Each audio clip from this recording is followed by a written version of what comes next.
Bismillahirrahmanirrahim. Dear students, Assalamu alaikum. We are back with lecture number 27. I am Shahzad Ahmed Malik and I am teaching you CSC 371 Database Systems 1. जी आज का जो हमारा topic है वो है normalisation. ये हमारा चैप्टर नंबर 13 है। आज हम नॉर्मलाइजेशन को डिस्कस करेंगे कि नॉर्मलाइजेशन के अंदर हम लोग क्या क्या फंक्शंस परफॉर्म कर रहे होते हैं, नॉर्मलाइजेशन का पर्पस क्या है, इसके करैक्टरिस्टिक्स क्या है। तो let's start with chapter number 13। First of all we will discuss about purpose of normalization. Normalization is a technique for producing a set of suitable relations that support the data requirements of an enterprise. Normalization एक ऐसी technique है जिसके ज़रिए हम set of suitable relations जो हैं वो produce कर रहे होते हैं, और ये जो सूटेबल रिलेशंस हैं ये हमारे डाटा रिक्वायरमेंट्स ऑफ एंटरप्राइज को सपोर्ट करते हैं। अब हमारे जहन में एक क्वेश्चन अराइज होता है, वो ये होता है कि नॉर्मलाइजेशन हम करते क्यों हैं। तो जब भी हम रिलेशंस की बात करते हैं तो रिलेशंस के अंदर हमारे डुप्लीकेट डेटा आ रहा होता है। तो इस डुप्लीकेट डेटा को रिमूव करने के लिए हम नॉर्मलाइजेशन की टेक्निक को अप्लाई करते हैं। मींस डेटा रिडंडेंसी जब भी होगी तो हम लोग उसको अवॉइड करने के लिए, उस डेटा रिडंडेंसी को रिमूव करने के लिए यहाँ पे हम नॉर्मलाइजेशन की टेक्निक को यूज़ करेंगे। लास्ट स्लाइड में हमने देखा था कि नॉर्मलाइजेशन की टेक्निक के थ्रू हमें क्या प्रोड्यूस हो रहे होते थे, सेट ऑफ सूटेबल रिलेशंस। तो अब हम यहाँ पे इन सूटेबल रिलेशंस के करैक्टरिस्टिक्स को देखेंगे। तो सबसे पहला जो हमारा करैक्टरिस्टिक है that is the minimal number of attributes necessary to support the data requirements of the enterprise. इसका पहला करैक्टरिस्टिक ये है कि डेटा रिक्वायरमेंट को सपोर्ट करने के लिए हमें कम से कम नंबर ऑफ एट्रीब्यूट्स जो हैं वो चाहिए, यानी आपके मिनिमल नंबर ऑफ एट्रीब्यूट्स होने चाहिए to support the data requirements of the enterprise. Second point is attributes with a close logical relationship are found in the same relation. इसका मतलब ये है कि जो एट्रीब्यूट्स हैं उनका लॉजिकल रिलेशनशिप होना चाहिए, ठीक है। इसमें बात की जा रही है फंक्शनल डिपेंडेंसी की, कि अगर कोई एक एट्रीब्यूट है, सपोज हम बात करते हैं स्टाफ नंबर और स्टाफ नेम की, तो इसमें ये एग्जांपल दी जा रही है कि जो आपका स्टाफ नेम एट्रीब्यूट है that is functionally dependent on staff number. Third point is minimal redundancy with each attribute represented only once with the important exception of attributes that form all or part of foreign keys which are essential for the joining of related relations. इसमें यह बताया जा रहा है कि आपके हर attribute के against जो है वो मिनिमल रिडंडेंसी होनी चाहिए। जैसा कि मैंने पहले भी आपको बताया है कि जो हमारे रिलेशंस होते हैं उसमें रिडंडेंसी आ रही होती है। रिडंडेंसी का मतलब ये है कि डुप्लीकेट डेटा। तो यहाँ पे क्या करेंगे, हम दो रिलेशंस की बात करते हैं। अगर दोनों रिलेशंस के अंदर हमारा कॉमन एट्रीब्यूट है, सपोज स्टाफ नंबर, ठीक है, ब्रांच के अंदर भी स्टाफ नंबर है और स्टाफ रिलेशन के अंदर भी स्टाफ नंबर है, तो इस केस में क्या होगा कि स्टाफ रिलेशन के अंदर आपका जो स्टाफ नंबर एट्रीब्यूट है वो एज अ प्राइमरी की एक्ट कर रहा होगा, लेकिन जो स्टाफ नंबर आपका ब्रांच रिलेशन के अंदर कॉमन एट्रीब्यूट है वो वहाँ पे एज अ फॉरेन की एक्ट कर रहा होगा। तो हमने यही देखना है कि अगर आपके कॉमन एट्रीब्यूट्स आ जाते हैं तो हमने क्या करना है कि एक रिलेशन के अंदर उसको हमने प्राइमरी की सेट करना है और दूसरे रिलेशन के अंदर उसको हमने फॉरेन की सेट करना है, ताकि हमारी जो रिडंडेंसी है वो कम से कम आए, ठीक है। जब हम इन रिलेटेड रिलेशंस को आपस में ज्वाइन करवाएंगे, मींस इनके ऊपर ज्वाइन ऑपरेशन परफॉर्म करेंगे, तो हम इनके अंदर क्या करेंगे, जो कॉमन एट्रीब्यूट्स होंगे एक को प्राइमरी की सेट कर देंगे और दूसरे उसी कॉमन एट्रीब्यूट को दूसरे रिलेशन के अंदर एज अ फॉरेन की सेट कर देंगे, ताकि हमारे रिलेशंस के अंदर जो रिडंडेंसी है वो कम से कम आए। Okay, next is benefits of database with suitable relations. तो हम देखेंगे कि इन सूटेबल रिलेशंस का बेनिफिट क्या है डेटाबेस के ऊपर। तो पहला जो एडवांटेज है वो ये है, easier for the user to access and maintain the data. यानी अगर आपके पास सूटेबल रिलेशंस प्रोड्यूस होंगे नॉर्मलाइजेशन के थ्रू, तो ये यूज़र्स के लिए बहुत ज़्यादा आसान है डेटा को एक्सेस करना और डेटा को मेंटेन करना। इसका मतलब ये है कि सपोज आपका एक बड़ा टेबल है और आप उस बड़े टेबल को फर्दर स्मॉलर टेबल्स में डिकम्पोज कर रहे हैं, तो यूज़र आसानी से उस डेटा को एक्सेस भी कर सकता है और उस डेटा को मेंटेन कर सकता है। देखें, अगर आपने एक रिकॉर्ड को चेंज करना है और वो रिकॉर्ड बड़े टेबल में 500 टाइम्स वहाँ पे पड़ा हुआ है, तो अब उस बड़े टेबल के अंदर आपको 500 जगह पे जाके उस रिकॉर्ड को क्या करना पड़ेगा, मेंटेन करना पड़ेगा, अपडेट करना पड़ेगा। लेकिन अगर वही लार्जर टेबल जो आपका है स्मॉलर टेबल्स के अंदर डिकम्पोज हो जाएगा, तो स्पेसिफिकली जहाँ जहाँ आपको रिकॉर्ड अपडेट करना होगा, आप स्पेसिफिकली उस टेबल के ऊपर जाके उसको अपडेट कर देंगे। सेकंड इसका एडवांटेज क्या है कि ये आपका मिनिमल स्टोरेज स्पेस लेगा। ठीक है, मिनिमल स्टोरेज स्पेस का ये मतलब है कि जब आप कोई भी रिकॉर्ड अपडेट करेंगे तो आप एक स्पेसिफिक रिलेशन के ऊपर जाके टपल के अंदर आप रिकॉर्ड को क्या कर रहे हैं, अपडेट कर रहे हैं। तो उसके लिए आपको कोई न्यू स्पेस रिक्वायर्ड नहीं है, आप की जो ऑलरेडी स्पेस एलोकेटेड है उस टेबल के अगेंस्ट, उसी में जाके आपका रिकॉर्ड क्या हो रहा है, अपडेट हो रहा है। जी, ये डायग्राम आप सबको यहाँ पे शो हो रही होगी। अब इस डायग्राम के थ्रू हम लोग नॉर्मलाइजेशन को देखेंगे कि वो डेटाबेस डिज़ाइन को किस तरह सपोर्ट कर रहा है। सबसे पहले देखें, हमारे पास डेटा सोर्सेज आ जाती हैं। डेटा सोर्सेज में सबसे पहले हमारे यूज़र्स आ जाते हैं। यूज़र्स जो हैं वो अपनी रिक्वायरमेंट्स जो हैं वो सबसे पहले क्या करते हैं, स्पेसिफाई करते हैं। ठीक है, तो आप ये देख रहे होंगे यहाँ पे लिखा हुआ है यूज़र्स रिक्वायरमेंट स्पेसिफिकेशन। इसके बाद आप देख रहे होंगे यहाँ पे फॉर्म्स और रिपोर्ट्स का बताया गया है that are use are generated by the enterprise, जो आप यूज़ कर रहे हैं। ठीक है, तो इसके बाद क्या है, जो आपके डेटा सोर्सेज हैं वो क्या डिस्क्राइब कर रहे हैं, एंटरप्राइज को, और एंटरप्राइज के अंदर आपका क्या आ जाता है, डेटा डिक्शनरी आ जाता है और आपके डेटा मॉडल्स आ जाते हैं। तो अब आप यहाँ पे देख रहे होंगे कि ये जो आपके डेटा मॉडल्स और डेटा डिक्शनरी है ये किसके साथ लिंक कर रहे हैं, ये यूज़र रिक्वायरमेंट स्पेसिफिकेशन के साथ लिंक्ड है। इसके बाद आप देखें यहाँ पे दो अप्रोचेज यूज़ की गई हैं, एक अप्रोच 1 है और दूसरी अप्रोच 2 है।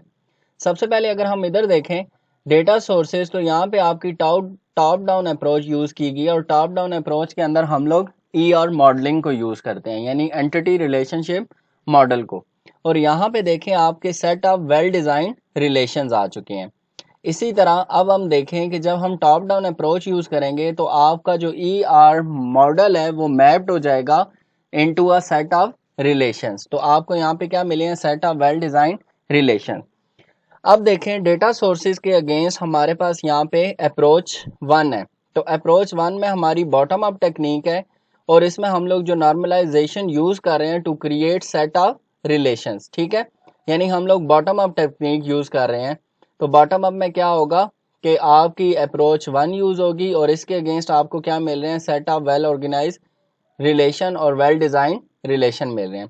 अप्रोच 2 के अंदर देखें, अप्रोच 2 में जो हम नॉर्मलाइजेशन टेक्निक यूज़ कर रहे हैं उसके अंदर जो हमारी फर्दर टेक्निक अप्लाई हो रही है वो है वैलिडेशन टेक्निक। ठीक है, वैलिडेशन टेक्निक के थ्रू हम लोग क्या कर रहे हैं, to check structure of relations. हम लोग रिलेशंस का स्ट्रक्चर चेक कर रहे हैं कि रिलेशंस के ऊपर कौन कौन से कॉन्स्ट्रेंट्स गिवन है। ठीक है, उसके ऊपर हमने कौन से इंटीग्रिटी कॉन्स्ट्रेंट्स लगाए हुए हैं, रेफरेंशियल इंटीग्रिटी कॉन्स्ट्रेंट लगाए हुए हैं, एंटिटी इंटीग्रिटी कॉन्स्ट्रेंट्स लगाए हुए हैं।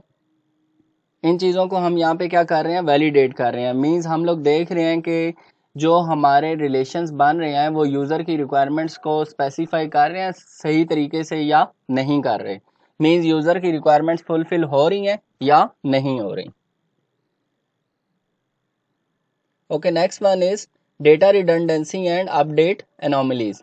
डेटा रिडंडेंसी का मैं ऑलरेडी आपको बता चुका हूँ कि डेटा रिडंडेंसी का मतलब है रेपिटेशन ऑफ डेटा। और अब हम लोग यहाँ पे एनोमलीज को भी देखेंगे कि एनोमलीज को अपडेट कैसे किया जाता है। Major aim of relational database design is to group attributes into relation to minimise data redundancy. ठीक है, हमारा जो सबसे मेजर एम यहाँ पे है वो ये है कि जो हमारा रिलेशनल डेटाबेस डिज़ाइन है उसमें जितने हमारे ग्रुप एट्रीब्यूट्स हैं उनको हम लोग रिलेशंस में क्या करेंगे, कन्वर्ट कर लेंगे, ताकि जो हमारा डेटा रिडंडेंसी है वो मिनिमाइज हो जाए, कम से कम हो जाए। अगर ये एम अचीव हो जाता है तो इसके पोटेंशियल बेनिफिट्स हमें जब हम डेटाबेस को इम्प्लीमेंट करेंगे तो इसके पोटेंशियल बेनिफिट्स हमें नज़र आएंगे। तो पोटेंशियल बेनिफिट्स कौन कौन से हैं? पहला जो एडवांटेज है वो ये है, updates to the data stored in the database are achieved with a minimal number of operations, thus reducing the opportunities for data inconsistencies occurring in the database। पहला ये बताया जा रहा है कि अगर हम डेटाबेस के अंदर कोई डेटा स्टोर करते हैं और उस डेटाबेस के अंदर जो डेटा स्टोर है उसको अपडेट करते हैं, तो यहाँ पे हमारे मिनिमल नंबर ऑफ ऑपरेशन जो हैं वो परफॉर्म होंगे। तो मिनिमल नंबर ऑफ जब ऑपरेशंस हमारे परफॉर्म होंगे तो हमारा डेटा कंसिस्टेंट स्टेट में रहेगा, डेटा इनकंसिस्टेंट स्टेट में नहीं रहेगा। ठीक है, तो ये एक पहला बहुत बड़ा एडवांटेज आपको यहाँ पे क्लियर हो चुका है। Second point is reduction in the file storage space required by the base relation, thus minimizing cost।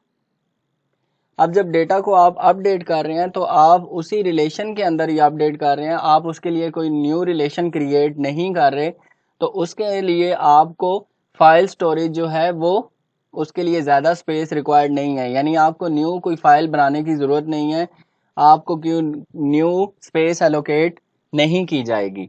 तो इसके थ्रू आपको क्या है कि जब आपको मिनिमम स्पेस रिक्वायर्ड होगी तो आपको न्यू हार्ड डिस्क परचेज करने की ज़रूरत नहीं है सिस्टम के लिए, तो यहाँ पे आपकी कॉस्ट भी क्या है वो मिनिमाइज हो रही है। अब हम डेटा रिडंडेंसी को कंपेयर करेंगे।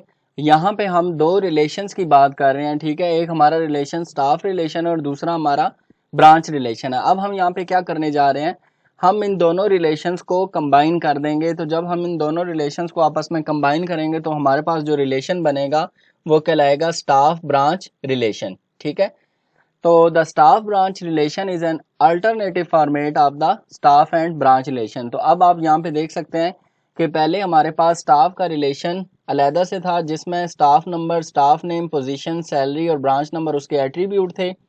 इसी तरह हमारा सेकंड रिलेशन ब्रांच का था और उसके अंदर ब्रांच नंबर और ब्रांच एड्रेस उसके एट्रीब्यूट थे। अब जो हमारा अल्टरनेट फॉर्मेट बना है वो है स्टाफ ब्रांच रिलेशन। ठीक है, इन दोनों रिलेशंस को हमने कंबाइन कर दिया है और इनके एट्रीब्यूट्स को भी हमने कंबाइन करके इस स्टाफ ब्रांच रिलेशन के अंदर कर लिया है। अब आप देखें यहाँ पे स्टाफ नंबर आपको मिल गया, स्टाफ नेम मिल गया, पोजीशन मिल गया, सैलरी मिल गई है, ब्रांच नंबर मिल गया और यहाँ पे आपको ब्रांच एड्रेस मिल गया। अब ये जो ब्रांच नंबर है ये आपका यहाँ पे स्किप हो गया क्योंकि ये दोनों में कॉमन एट्रीब्यूट था, तो जब आपने टेबल्स को आपस में कंबाइन करवाया तो ये आपका ब्रांच नंबर ब्रांच रिलेशन में से रिमूव हो चुका है। अब आप इस डायग्राम में देख सकते हैं ये वो हमारे वही तीन टेबल है जो हमने लास्ट स्लाइड में देखे हैं। तो सबसे पहले हमारा स्टाफ का रिलेशन था, उसके अंदर ये हमारे ये स्टाफ के एट्रीब्यूट्स गिवन है। इसी तरह ये हमारा ब्रांच का रिलेशन है और उसके एट्रीब्यूट्स गिवन है। इन दोनों रिलेशंस को जब हमने कंबाइन किया है तो हमारे पास कौन सा रिलेशन बना है, स्टाफ ब्रांच का। अब देखें यहाँ पे ब्रांच का जो रिलेशन था इसके अंदर ब्रांच नंबर था और स्टाफ के रिलेशन के अंदर भी ब्रांच नंबर था। तो जब हमने इन दोनों टेबल्स को कंबाइन किया तो हमारा ब्रांच नंबर यहाँ पे एक दफ़ा शो हुआ है। ठीक है, क्योंकि ये हमारा कॉमन एट्रीब्यूट था दोनों रिलेशंस के अंदर, तो जब रिलेशंस को कंबाइन किए तो ब्रांच नंबर एक दफ़ा शो होगा। बाकी जितने आपके ये एट्रीब्यूट्स फील्ड नेम है वो आपको स्टाफ ब्रांच रिलेशन के अंदर शो हो रहे हैं। इस स्लाइड में ये बताया जा रहा है कि जब आपके रिलेशंस के अंदर रिडंडेंट डेटा होगा तो हमें क्या सफ़र करना पड़ेगा, हमें एनॉमलीज़ को अपडेट करना पड़ेगा। तो एनॉमलीज़ को अपडेट करने के लिए हमारे पास बेसिकली तीन टाइप्स हैं। First one is insertion, second one is deletion and third one is modification. Insertion के अगेंस्ट हम क्या कर रहे हैं, सपोज हमारा स्टाफ ब्रांच रिलेशन है तो उसके अंदर हम लोग इंसर्ट कर रहे हैं न्यू रिकॉर्ड स्टाफ का या ब्रांच का। ठीक है, इन दोनों रिलेशंस के अगेंस्ट हम लोग कोई ना कोई न्यू रिकॉर्ड जो है इंसर्ट करेंगे। मींस अगर कोई रिडंडेंट डेटा आ जाता है तो पहले हम लोग स्टाफ में भी चेंज कर रहे थे और ब्रांच में, लेकिन अब हमने टेबल को कंबाइन कर दिया है तो स्टाफ ब्रांच रिलेशन के अंदर अगर कोई रिकॉर्ड जो है रिडंडेंट रिकॉर्ड है तो हम उसको एक अलहदा से न्यू रिकॉर्ड जो है न्यू टपल के अंदर उसको इंसर्ट करवा देंगे। सेकंड जो है वो हमारा डिलीशन का है। इसमें यह बताया जा रहा है कि सपोज स्टाफ नंबर जो SA9 है, अगर हम लोग उसको स्टाफ ब्रांच रिलेशन से डिलीट करवाना चाह रहे हैं तो उसके लिए हमें डिलीट कमांड जो है वो यहाँ पे यूज़ करनी पड़ेगी, डिलीट ऑपरेशन परफॉर्म करना पड़ेगा। थर्ड जो है वो है मॉडिफिकेशन। इसका मतलब ये है कि जो हमारा स्टाफ ब्रांच रिलेशन है उसमें सपोज जो ब्रांच नंबर B003 था उसका एड्रेस चेंज हो गया। सपोज ब्रांच B003 जो थी वो पहले किसी और जगह पे लोकेटेड थी, अब हमने एक न्यू ऑफिस उसके लिए परचेज कर लिया तो वहाँ से शिफ्ट हो गया। तो अब हमने क्या करना है, स्टाफ ब्रांच रिलेशन के अंदर जो ब्रांच 003 के अगेंस्ट जो ब्रांच का एड्रेस है वो चेंज करना है। तो उसके लिए हमें यहाँ पे अपडेट ऑपरेशन परफॉर्म करना पड़ेगा। ओके, और next topic is about decomposition. Decomposition जो है वो बहुत इंपॉर्टेंट टॉपिक है। डिकम्पोजिशन का मतलब ये है कि आपके पास एक बड़ा टेबल है और उस बड़े टेबल को आप फर्दर छोटे टेबल्स के अंदर डिकम्पोज करने जा रहे हैं। ठीक है, लास्ट स्लाइड में हमने एनोमलीज के बारे में बात की थी। अगर हम इन एनोमलीज को अवॉइड करना चाहते हैं तो हम क्या करेंगे, हम अपना जो ओरिजिनल रिलेशन है उसको डिकम्पोज कर देंगे फर्दर स्मॉलर रिलेशंस के अंदर। अब देखें यहाँ पे फर्स्ट पॉइंट में बताया गया we can avoid these anomalies by decomposing the original relation into the staff and branch relation. ठीक है, तो हमने क्या किया है कि जो हमारा ओरिजिनल रिलेशन था हमने उसे फर्दर डिकम्पोज कर दिया दो टेबल्स के अंदर। वो कौन से हैं, स्टाफ और ब्रांच के रिलेशंस हैं। Second point is there are two important properties associated with decomposition of a larger relation into a smaller relation। अब यहाँ पे दो चीज़ें बताई गई हैं कि जब हम डिकम्पोजिशन परफॉर्म करेंगे लार्जर रिलेशन को स्मॉलर रिलेशंस में कन्वर्ट करने के लिए तो हमारे पास यहाँ पे दो प्रॉपर्टीज आ जाती हैं। जो फर्स्ट प्रॉपर्टी है that is the lossless join property ensures that any instance of the original relation can be identified from corresponding instances in the smaller relation. Lossless line इस चीज़ को इंश्योर करता है कि सपोज अगर आपको जो ओरिजिनल रिलेशन था उसमें जो भी इंस्टेंस था जब वो कन्वर्ट होके लार्जर रिलेशन आपका स्मॉलर रिलेशंस में कन्वर्ट हो गया तो स्मॉलर रिलेशंस के अंदर भी वो इंस्टेंस आपको सेम आउटपुट रिटर्न करेगा जो पहले लार्जर रिलेशन के अंदर आपको रिटर्न कर रहा था। Second is the dependency preservation property ensure that a constraint on the original relation can be maintained by simply enforcing some constraint on each of the smaller relation. In other words, we don't need to perform joins on the smaller relation to check whether a constraint of the original relation is violated. Second में dependency preservation property के बारे में बताया जा रहा है और इसमें यह बताया जा रहा है कि जब आप ओरिजिनल रिलेशन जो आपका लार्जर रिलेशन था उसको जब आपने डिकम्पोज करके स्मॉलर रिलेशंस में कन्वर्ट किया है तो we don't need to perform joins on that smaller relations. ठीक है, तो हमें वहाँ पे जो स्मॉलर रिलेशंस हमें फर्दर डिकम्पोज होके मिले हैं उनके दरमियान जॉइन ऑपरेशन परफॉर्म करने की ज़रूरत नहीं है to check whether a constraint on the original relation is violated. In other words, we can say that dependency preservation is a concept that is very much related to a normalization process. Remember that the solution for converting a relation into a higher normal form is to decompose the relation into two or more relations. This is done using the set of functional dependencies. अब यहाँ पे functional dependencies की बात हो रही है। Next जो हमारा टॉपिक है वो फंक्शनल डिपेंडेंसी के ऊपर है और उसमें हम देखेंगे कि फंक्शनल डिपेंडेंसी क्या होती है और उसका कंसेप्ट क्या है। नॉर्मलाइजेशन में हम फंक्शनल डिपेंडेंसीज को यूज़ क्यों करते हैं और जो फंक्शनल डिपेंडेंसी है आपकी it is identified in the lower normal form state. Next जो अभी हमारी नॉर्मलाइजेशन टेक्निक है उसके अंदर डिफरेंट फॉर्म्स आएंगी तो हम उसमें देखेंगे कि नॉर्मलाइजेशन की कौन कौन सी फॉर्म्स हैं और उन फॉर्म्स में हम कौन कौन से मेथड्स और टेक्निक्स अप्लाई करते हैं।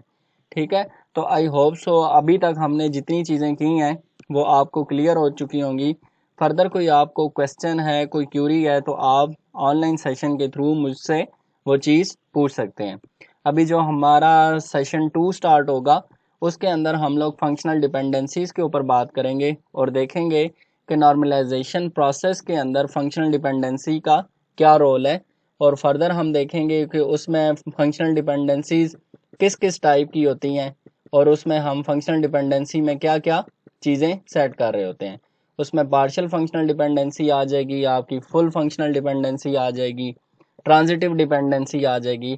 तो अभी नेक्स्ट सेशन के अंदर हम लोग इन तमाम चीज़ों को कवर करेंगे।